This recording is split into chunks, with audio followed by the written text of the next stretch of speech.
There we go, Lestrange date.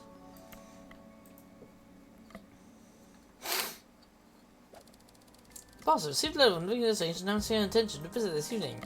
Yes, that's right, a regular, normal letter. Not the remains of an animal or any cursed objects, just words written on paper. It's rather nice paper, too. I must say I quite approve of this turn of... Boss, I've looked into it and it turns out that letter was delivered from inside the house. Yes, hello, here I am. I've been here for hours, preparing. Also, that paper is made of recycled poetry written by a serial killer, so I can't guarantee it's not cursed. I knew it!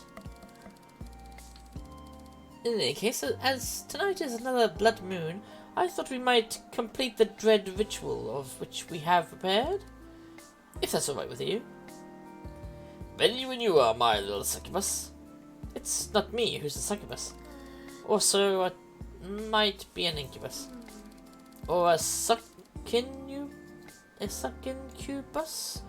That is a sexy genderless demon given to brief yet satisfying sexual encounters. I'm all for.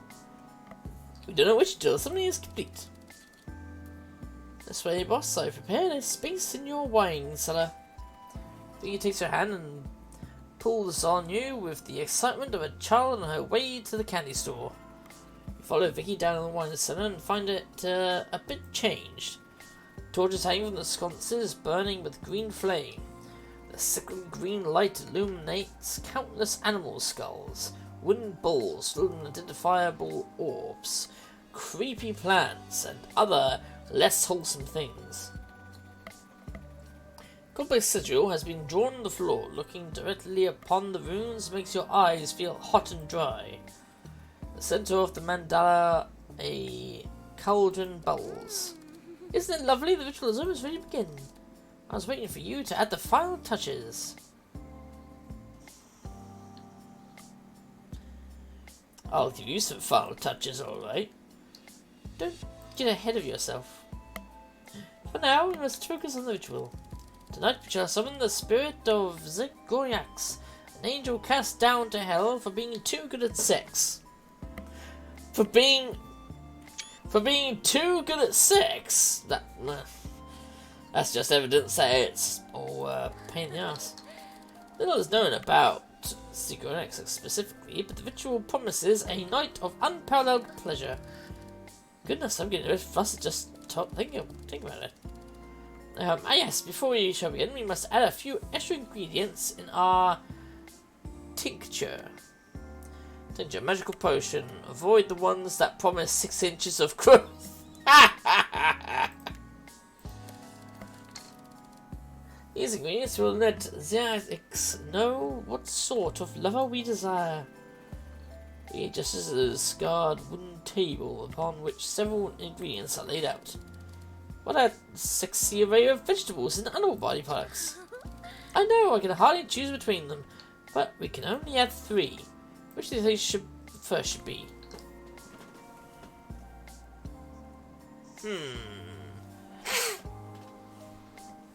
Honeycomb.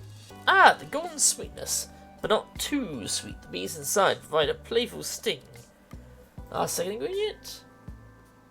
Cannabis! Or coca leaf. Cannabis!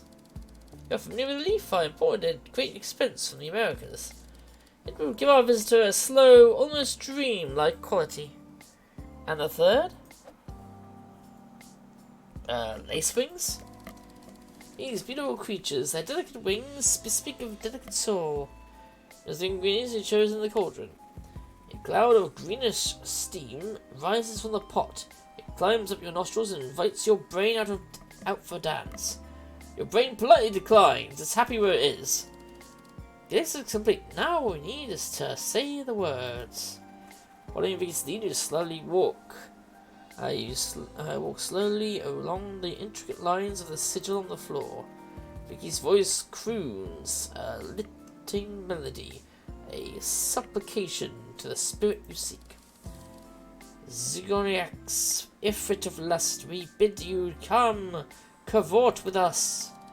Our hearts, our souls, our loins, our bodies, all are ours. Now, let's get naughty. That sounds more like a weird pickup line. As Vicki walks, she slowly sheds her clothes, letting them fall behind her. By the time you arrive at the center of the summoning circle, she is naked as the day she was born. Except for her hat. Except for her hat, okay. She stops singing mid-verse. Oh, I should mention, the ritual needs a vessel. What do you think, or who shall play host to the spirit of pleasure? Me. I was hoping you'd say that. She reaches down and takes you by the hands while looking you in the eyes. Before we start, I want to make sure you understand what this inevitably leads to.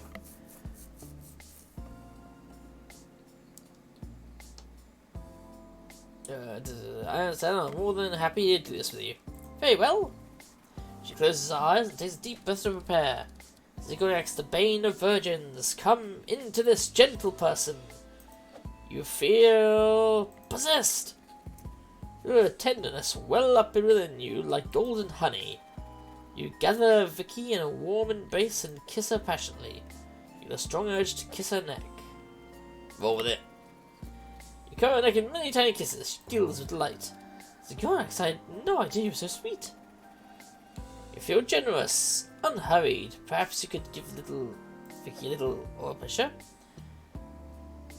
Yes. Oh yeah. So we are the sacred wooden offering table and worship her like the unholy priestess she is. Oh, Ziggurat, I'm Lucifer. A voice deep within you whispers, make passionate love to her until the moon is at its apex. Make it happen. Since mingling, your sense transported. You bang so tenderly that the Pope, without quite knowing why, reconsiders his position on premarital sex. You basically the tension mounts until all at once. 13 wolves howl at the moon in unison as Vicki screams, Ziggurat! Vicki drops to the ground, her ample bosom heaving as she tries to catch her breath.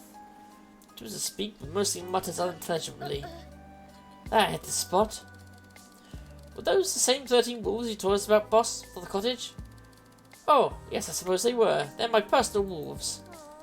I may have asked them to come that night, so that you could spend more time together. I'm sorry. It's good. It seems like it worked out. Indeed it did, boss. Indeed it did. I might also have been mistaken about that whole powerful aura thing. I think I was just attracted to you. Hormones and arcane magics have a very similar effect on me. In any case, perhaps we can do this again sometime.